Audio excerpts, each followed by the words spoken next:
में 10 पेटियां बनाई जा सकती हैं। एक पेटी पर 100 रुपए का खर्चा आता है। 10 पेटियों पर अगर 1000 रुपए खर्च होंगे तो 10,000 रुपए की कमाई भी होगी।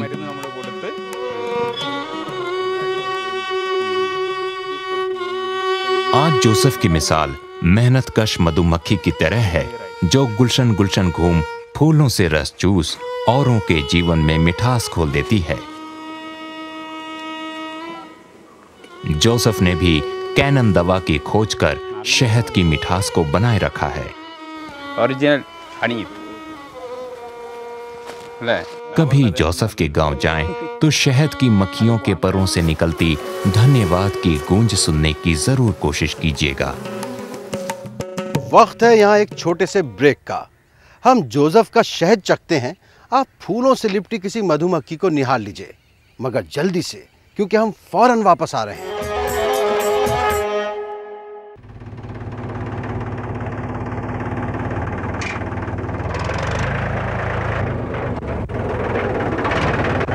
अरे हरकू वाह, बीज, कीटनाशक और आज खाद भी। अरे इतना खर्चा कहाँ से? अरे खर्च की चिंता किसे है, मेरे पास है ये किसान क्रेडिट कार्ड। कार्ड? अरे बैंकों द्वारा जारी इस कार्ड से किसान उसकी सीमा तक की रकम कभी भी बैंक से निकलवा सकता है और खेती बाड़ी की सामग्री कभी भी खरीद सकता है।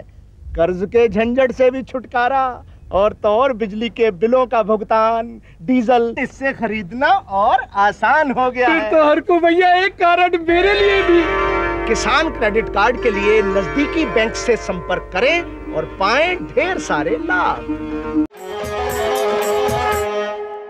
यह वक्त है कृषि जगत में जारी सरगर्मियों पर एक नजर की। तो आइए देखते हैं कृषि धड़कनें। कृषि क्षेत्र अब विकास दर दिखाएगा।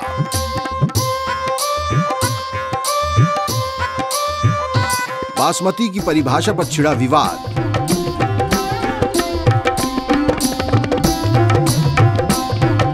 इस वर्ष भी भारत सब्जी उत्पादन में विश्व में दूसरे स्थान पर।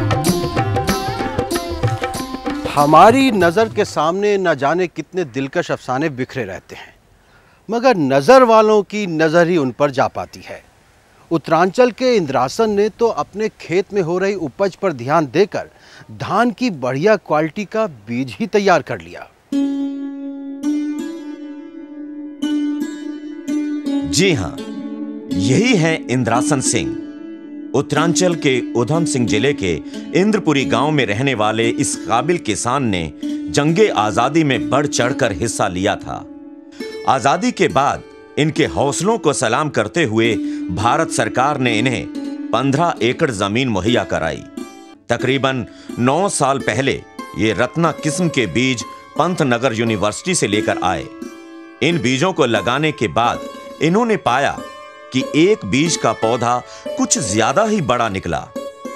इंद्रासन सिंह जी ने इस पौधे पर अपनी निगाह जमा दी।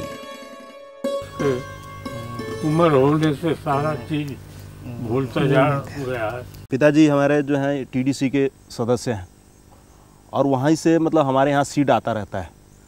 तो उस समय रत्ना धान बहुत प्रचलित था। पिताजी गए वहाँ से सीड लाए, हम लोग भी इनके साथ खेतों में जाया करते थे। उसमें से एक पौधा जो था वो बहुत ही मतलब सुदृढ़ और बहुत ही अच्छी बालियाँ उसमें से निकली।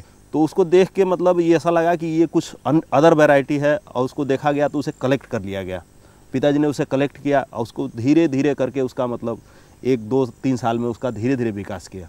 इस पौधे में से निकले बीज को उन्होंने अलग कर लिया और 4 वर्ष तक उसी बीज में से निकले बीज अलग खेतों में बोते रहे। उन्हें हैरानी हुई कि आधे एकड़ के खेत में 32 क्विंटल फसल तैयार हो गई। तो जब वहाँ से धान की वैरायटी लाया तो उस धान को जब हमने खेतों में लगाया तो उसमें एक बीमारी लग गई झुलसा नाम की, और सारा धान जो रत्ना धान था वो बेकार हो गया।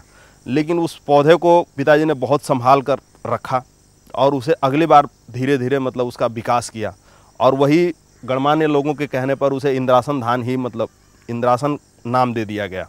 इंद्रासन ने तो अब इंद्रासन के नाम से धान की नई किस्म तैयार कर ली है। इससे 1 हेक्टेयर में 8000 किलोग्राम तक फसल तैयार हो जाती है। ये आमतौर पर होने वाली धान की फसल से कहीं ज्यादा ही है। साथ ही इस किस्म का धान कम समय में अधिक उपज देता है। यही नहीं, धान में लगने वाली दूसरी बीमारियों के मुकाबले में भी आगे है। हकीकत में इस धान की सबसे बड़ी पहचान तो यह है कि इसके पौधे जड़ों से 2 इंच तक लाल होते हैं, जो कि अन्य किसी वैरायटी में मतलब इस प्रकार की कोई ऐसी वो नहीं है, क्योंकि यह प्रकृति द्वारा पोषित पौधा है, इसीलिए इसमें जड़ें थोड़ी लाल सी अलग मतलब बिल्कुल पहचान में दिख जाती हैं। इसके धान में एक खासियत है, हकीकत में इसे गरीबों की बासमती के नाम से यहाँ मतलब जाना जाता है। गरीब लोग इसे बड़े चाव से खाते हैं और मतलब उनके लिए बासमती की तरह ही है। राइस मिल वाले इसे इसलिए पसंद करते हैं क्योंकि इसमें भूसी की मात्रा कम और चावल की मात्रा ज़्यादा होती है। तो अन्य इसके समकक्ष धानों में राइस मिल वाले इसे बड़ी मतलब उससे खरीदते हैं, क्योंकि चावल का प्रतिशत इसमें बहुत मतलब और धानों की अपेक्षा ज़्यादा है। इंद्रासन की इस खोज को तैयार करने में उनके साथी किसानों ने भी मदद की थी। उन्होंने इंद्रासन के बीज को अपने यहाँ लगाया। इंद्रासन ने फिर इसे बिहार, उत्तरांचल और उत्तर प्रदेश के दूसरे किसानों को भी भेजा।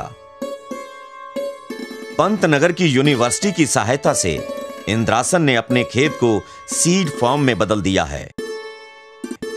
इंद्रासन को कई अवार्ड मिले और देश भर से किसान उन्हें चिट्ठी लिखते रहते हैं। जीवन की 90 बहार देख चुके इंद्रासन का ये हाई क्वालिटी बीज सदाबहार बना हुआ है। इसकी गूंज सोने उगलते खेतों की फिजाओं में हमेशा बनी रहेगी। इंद्रासन की हाई क्वालिटी गूंज को हमारा सलाम। और इसी के साथ गूंज का ये सफर यहीं समाप्त होता है। अगर आपके आसपास कोई नई तकनीक, कोई नई खोज या कोई नया दिमाग गूंज रहा है तो हमें लिख भेजिए। अधिक जानकारी के लिए लिखें NIF PO box number 15051 Ahmedabad 380015। तो फिर अगले हफ्ते नई गूंजों के साथ आपके आसपास फिर गूंजेंगे। तब तक के लिए जय किसान, जय हिंद।